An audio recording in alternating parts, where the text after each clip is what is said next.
ಸಂಪೂರ್ಣ ಮಂತ್ರಿಮಂಡಲ ರಚನೆ ಮಾಡುವಂತೆ ವಾಟಾಳ್ ನಾಗರಾಜ್ ಅವರಿಂದ ಪ್ರತಿಭಟನೆ. ಮೈಸೂರಿನ ಹಾರ್ಡ್ವಿಂಗ್ ವೃತ್ತದಲ್ಲಿ ಹಿರಿಯ ಹೋರಾಟಗಾರ, ಕನ್ನಡಪರ ಚಳವಳಿ ನೇತಾರರಾದ ವಾಟಾಳ್ ನಾಗರಾಜ್ ಅವರಿಂದ ರಾಜ್ಯದಲ್ಲಿ ಮಂತ್ರಿಮಂಡಲ ಪೂರ್ತಿ ರಚನೆ ಮಾಡಿ ಎಂದು ಪ್ರತಿಭಟನೆ ನಡೆಸಲಾಗಿದ್ದು, ಸಿದ್ದರಾಮಯ್ಯ ಬದಲಾವಣೆ ಆಯಿತು, ಸಿದ್ದರಾಮಯ್ಯ ರಾಜೀನಾಮೆ ಕೊಡಬೇಡಿ ಎಂದು ಎಲ್ಲರೂ ಒತ್ತಾಯ ಮಾಡಿದರು. ಆದರೆ ಮಾತಿನಂತೆ ತಪ್ಪಿಸಿಕೊಳ್ಳಬಾರದು ಅಂತ ರಾಜೀನಾಮೆ ಕೊಟ್ಟರು.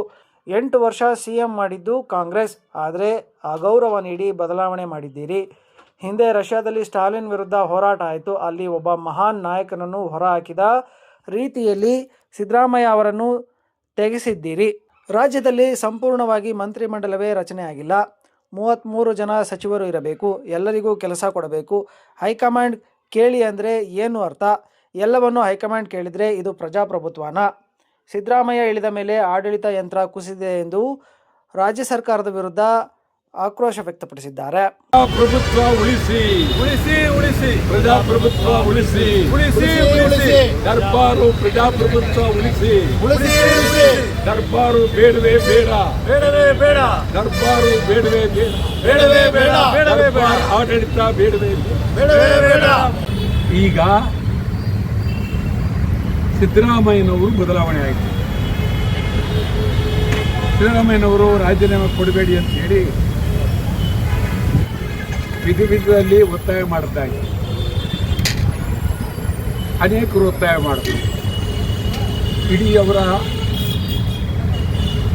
ಸ್ನೇಹಿತರುಗಳು, ರಾಜ್ಯದ ಜನ ಎಲ್ಲ ಕಡೆ ಒತ್ತಾಯ ಮಾಡ್ತಾರೆ. ಆದರೆ ಸಿದ್ದರಾಮಯ್ಯನವರು ನಾನು ಮಾತು ಕೊಟ್ಟಿದ್ದೆ, ಅದು ತಪ್ಪಿಸ್ಕೊಳ್ಬಾರ್ದು ಅಂತ ಹೇಳಿ ಭಾಳ ಗಂಭೀರವಾಗಿ ಹೋಗಿ ರಾಜೀನಾಮೆ ಕೊಟ್ಟರು. ರಾಜೀನಾಮೆ ಕೊಟ್ಟಂಥ ಪ್ರಸಂಗ ಇದೆ, ಅದು ಅತ್ಯಂತ ಕೆಳಮಟ್ಟದ್ದಾಗೋಯ್ತು, ಆಗಬಾರ್ದಾಗಿತ್ತು. ಸಿದ್ದರಾಮಯ್ಯನಂಥವ್ರಿಗೆ ಆ ರೀತಿ ಕಳಿಸ್ಬಾರ್ದಾಗಿತ್ತು. ನೀವು ಬನ್ನಿ ಅಂತ ಡೆಲ್ಲಿ ಕರೆದ್ರು, ಕೂಡಲೇ ರಾಜೀನಾಮೆ ಕೊಡಿ ಅಂದರು. 15 ಟೈಮ್ ಕೊಡಿ ಅಂದರೆ ಯಾವ ಟೈಮು ಕೊಡಲ್ಲ ರಾಜೀನಾಮೆ. ನಿಜ, ನೀವು 8 ವರ್ಷ ಮುಖ್ಯಮಂತ್ರಿ ಆಗ್ತಕ್ಕಂಥ ಅವಕಾಶ ಮಾಡಿಕೊಟ್ಟಿದ್ದೀರಿ, ವಿರೋಧ ಪಕ್ಷ ಮಾಡಿಕೊಟ್ಟಿದ್ದೀರಿ. ಅದರ ಬದಲಾವಣೆ ಮಾಡುವಾಗ ನೀವಿಷ್ಟು ಮಾಡಿಕೊಟ್ಟದ್ದು ಹೊರಟೋಯ್ತು. ಅಂಥ ಅಗೌರವದಲ್ಲಿ ಬದಲಾವಣೆ ಮಾಡಿದೆ. ಹಿಂದೆ ರಷ್ಯಾ ದೇಶದಲ್ಲಿ ಸ್ಟಾಲಿನ್ನಿಂದ ಹೋರಾಟಗಳು ನಡೀತು.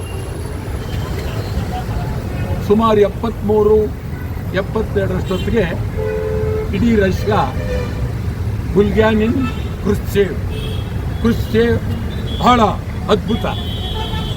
ನಿಮ್ಗೆ ಹೇಳಿದ ರಷ್ಯಾದಲ್ಲಿ ಅವರು ಕುರುಬರು, ರಷ್ಯಾ ದೇಶದಲ್ಲಿ ಅವನು ಸ್ನೇಹಿತರೆ ಪ್ರೆಸಿಡಿಯಂ, ಅಲ್ಲಿ ರಷ್ಯಾದಲ್ಲಿ ಪ್ರೆಸಿಡಿಯಂ ಅಂದರೆ ಕ್ಯಾಬಿನೆಟ್ ಇದೆ, ಎಲ್ಲ ಬರೀ ಅವ್ರ ಸ್ನೇಹಿತರೆ. ಒಂದು ದಿನ ಹೇಳದೆ ಕೇಳದೆ ಇಡೀ ರಷ್ಯಾಕ್ಕೆ ಅದ್ಭುತವಾದ ಕೆಲಸ ಮಾಡಿದಂಥ ಕ್ರುಶ್ಚೇವ್ ಹೊರಗಡೆ ಕಳಿಸ್ಬಿಟ್ರು. ಯಾರು ಮಾತಾಡೋಕ್ಕೆ ಕೊಡೋದು ಅಂತ, ಮನೆಯಲ್ಲಿ ಹೋಗಿ ನೋಡಬಾರ್ದು ಅಂತ ಹೇಳಿದ್ರು. ಸಂಪೂರ್ಣವಾಗಿ ಕ್ರುಶ್ಚೇವ್ ಹೊರಗೆ ಹಾಕ್ಬಿಟ್ರು.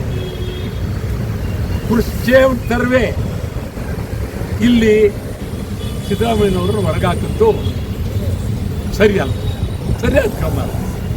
ಆಲ್ ರೈಟ್, ಇನ್ನೊಂದು ವರ್ಷ 2 ವರ್ಷ ಆಯಿತು. ಅದಾದಮೇಲೆ ಯಾರನ್ನು ಬೇಕಾದ್ರೂ ಮಾಡಿ ಕೇಳ್ಬೋದಾಯಿತು. ಇದಾದಮೇಲೆ ನಿಮ್ಗೇನಾಯಿತು ಪುರುಷಾರ್ಥ? ಬದಲಾವಣೆ ಮಾಡಿ ಏನು ಮಾಡಿದ್ರಿ?